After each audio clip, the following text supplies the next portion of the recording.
안녕하세요. 브릿지 조한송 기자입니다. 오늘은 제가 좀 특별한 장소에 나와 있는데요. 바로 이 김포공항입니다. 여러분들에게 먼 미래 도시, 신도시에 적용될 교통 서비스를 소개하기 위해서인데요. 최근 GTX가 신교통수단으로 급부상하면서 수도권 집값을 아주 뜨겁게 달궜는데요. 이 새로운 교통수단에 대한 기대감이 얼마나 높은지를 보여주는 사례가 아니었나 싶습니다. 앞으로는요, 이 뒤로 보이는 이런 비행기가 아니라 무인의 소형 비행기를 타고 출퇴근을 하는 날이 올지도 모릅니다. 초보 운전자도 주차 걱정이 없는데요. 이 바로 로봇이 주차를 도와주기 때문입니다.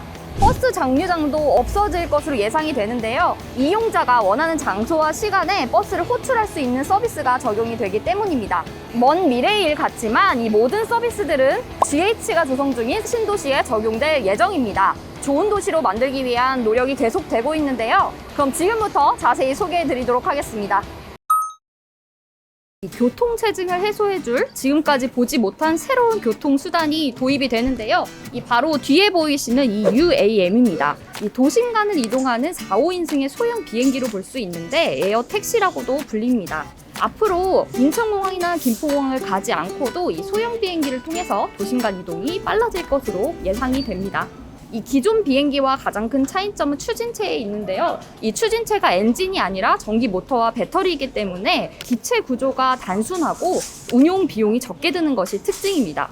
그래서 이 인천공항에서 여의도까지 총 40km를 이동하는데 비용은 초기 비용은 11만 원 가량이 예상이 되고요. 무인화가 본격화되는 시점에는 이 비용이 일반 택시 비용과 비슷한 수준인 2만 원 가량으로 줄어들 것으로 예상이 됩니다. 추진체가 엔진이 아닌 전기 모터이기 때문에 소음이 적고요. 그래서 도심 간 이동이 가능합니다. 또 수직으로 이착륙하기 때문에 활주로가 필요하지 않는다는 것이 특징입니다. 이 출퇴근 시간 꽉 막힌 도로와 버스, 지하철을 피해서 날아가는 상상 한 번쯤 해보셨을 텐데요. 하늘길을 이용하면 이 인천공항에서 여의도까지 40km를 20분 만에 주파할 수 있습니다. GH는요, 이 서울대와 손잡고 UAM과 스마트시티 조성에 앞장서고 있습니다. 이 UAM이 지하철이나 버스, 운송수단과 환승할 수 있는 UAM 생태계 플랫폼을 구축하기 위해서입니다.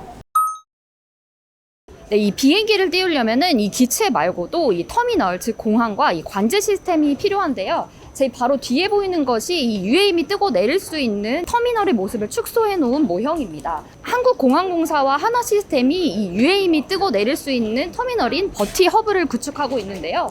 그럼 지금부터는 이 한국공항공사의 도심 공항혁신 추진팀 유금식 과장님을 모시고 터미널이 어떤 모습으로 구축이 되고 또 어떤 면에서 이용객의 편의를 높여줄 수 있을지 얘기를 들어보도록 하겠습니다. 프로젝트 네스트라고 들었는데 이 프로젝트 네스트에 대해서 좀 소개를 부탁드리겠습니다. SBRT라든지 지하철 5개 노선, 시외버스들도 함께 모여서 국민들이 편하게 이동할 수 있게 종합적인 교통 멀티 허브를 만드는 게 김포공항 프로젝트 네스트의 기본 개념입니다. 국제 기준을 바탕으로 자체 연구를 해서 설계를 했고요. 5층과 4층으로 나뉘어서 5층에서는 바로 타고 내릴 수 있게 하고 4층 같은 경우는 향후에 저희는 온디맨드라고 하는데 호출형 서비스, 여러분이 카카오 택시라든지 TMF 택시를 이용할 때 호출했을 때 가는 것처럼 그런 기체들을 동시에 이용할 수 있도록 하고 있고요. 25년이 상용화 원년입니다. 그 시기에 맞춰서 완공을 할 계획을 가지고 있습니다. 네, 장소를 조금 이동해 봤는데요. 버스 정류장이 없어질지도 모르겠다고 앞서 좀 설명을 드렸는데요. 바로 이 세종시 일생활권에서 힌트를 얻을 수가 있을 것 같습니다. 부르며 달려오는 수요 대응형 모빌리티 서비스가 적용이 되는데요. 서비스 지역 내에서 승객이 앱으로 목적지와 인원 등 조건을 입력하면 차량을 호출해주는 서비스입니다. 일종의 버스와 택시의 중간 형태라고 볼 수가 있습니다. 현대자동차가 지난 4월부터 운영 중인 이 셔클이 수요 대응형 모빌리티 서비스인데요. 어떤 서비스인지 지금부터는 앱으로 직접 차량을 호출해서 체험해 보도록 하겠습니다.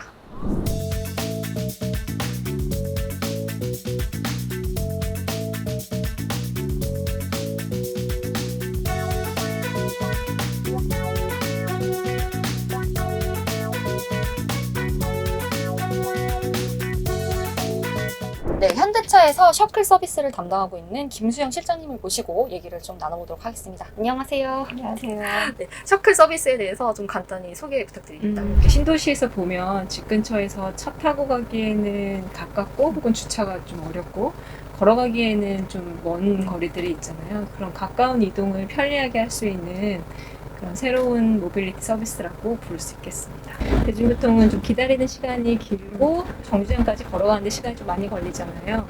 셔클은 내가 있는 곳에서 가고자 하는 목적지를 선택을 하면 가장 가까운 정류장을 시스템이 찾아서 지금 현재 운행하고 있는 차량 중에 어떤 게 가장 최적의 경로인지를 AI 알고리즘이 계산을 해가지고 경로를 만들어줘요. 그래서 좀 효과적으로 이동할 수 있는 장점이 있다라고 얘기할 수 있겠습니다. 가다가 나랑 경로가 맞는 사람을 태우고 가는 건 괜찮지만 어떨 때는 조금씩 돌아가야 될 수도 있잖아요. 그래서 실제로 합승이 일어나면서 경로가 조금 돌아간다던가 아니면 대기 시간이 조금 증가하는 경우가 있는데 그것도 역시 저희가 시스템에서 그 값들을 다 조정하고 있어요. 그래서 막 무작정 그 시간이 늘어난다거나 이렇게 하진 않고 요금은 지금 저희 월 정액제로 하고 있습니다. 멤버십이라고 부르고 있고요. 아무래도 얘기해 주신 것처럼 신도시가 대중교통들이 성수되는 시간이 많이 걸리잖아요. 비용도 많이 들어가고요. 그래서 새로운 스마트 모빌리티를 도입을 해서 비용을 좀 줄이고 주민들의 편익을 높일 수 있는 방법이라고 생각을 하고 있고 미래에는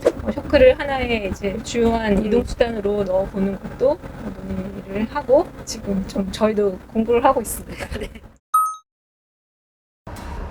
마지막으로 부천으로 장소를 이동해봤는데요. 이곳에서는 스마트 주차 서비스를 체험해볼 수 있습니다. 이 부천시는 도심의 주차 문제를 해결하기 위해서 이 로봇 주차 시스템을 선보였는데요. 운전자가 이 팔레트 위에 차량을 주차시켜 놓으면요. 이 로봇이 팔레트를 이 QR코드를 따라 이동하면서 주차시키는 시스템입니다.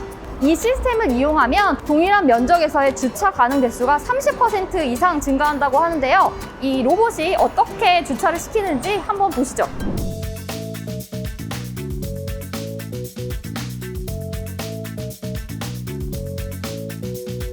네, 저희 스마트 주차 로봇은 방향과 위치를 QR코드를 확인해서 정밀도를 최대한 끌어올렸고 그리고 최대 3톤까지 리프팅해서 안전하게 차량을 주차하는 로봇 주차 시스템입니다.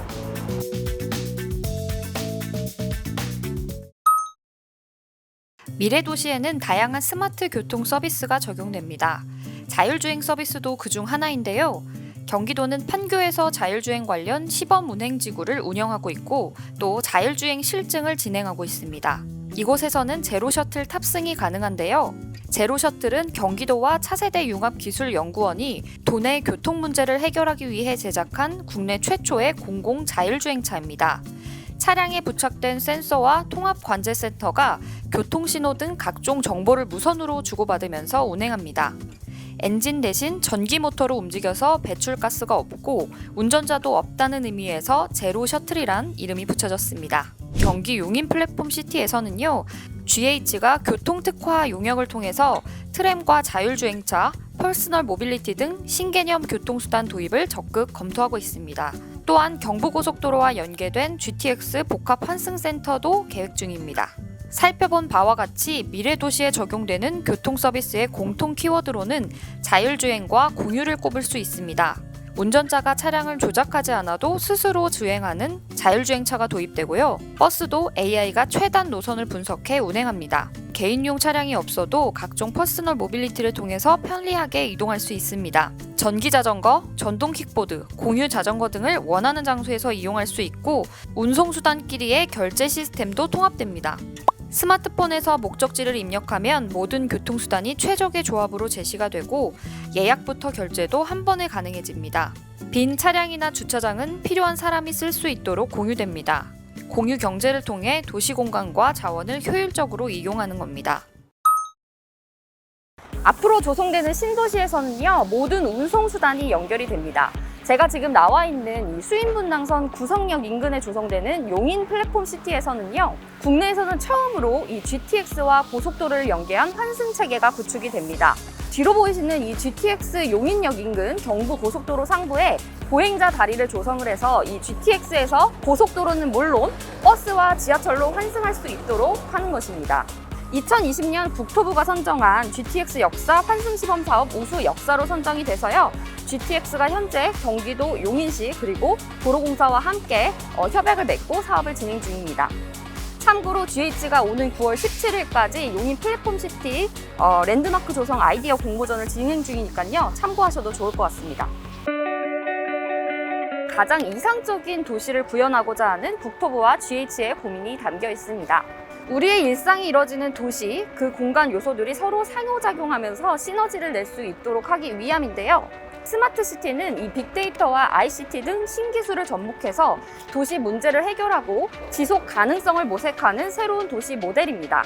교통혼잡, 대기오염 증가와 같은 도시 문제를 해결하고 삶의 질을 높이기 위한 기술 적용을 검토 중인데요.